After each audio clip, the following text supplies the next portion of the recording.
Hello दोस्तों, स्वागत है कृष्णा ज्ञान क्लासेस के यूट्यूब चैनल पर। आज हम लोग देखने वाले हैं कि भारतीय प्रस्तावना क्या है, यानी कि भारतीय प्रस्तावना में क्या कहा गया है।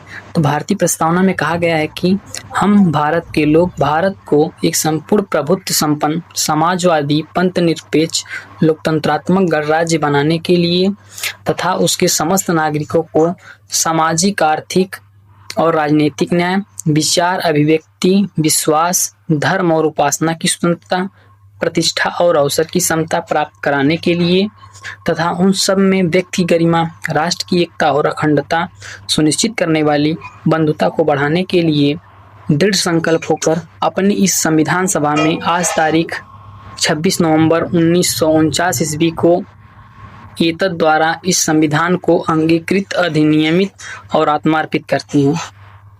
अगर आपसे कैजुअली पूछ लिया जाए कि प्रस्तावना क्या है, यानी प्रस्तावना आप किसे कहेंगे, तो प्रस्तावना भारतीय संविधान का परिचय है।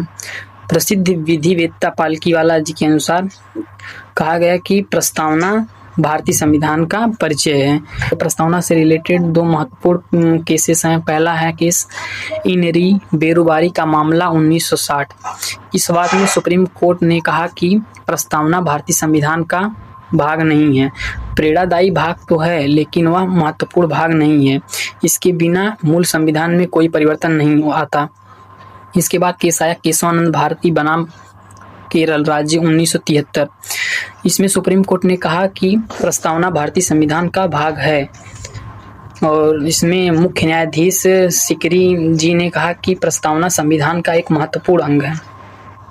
प्रस्तावना में सिर्फ एक बार संशोधन हुआ है, तो यानी कि प्रस्तावना में एक बार अमेंडमेंट हुआ है, 42वां संशोधन 1975।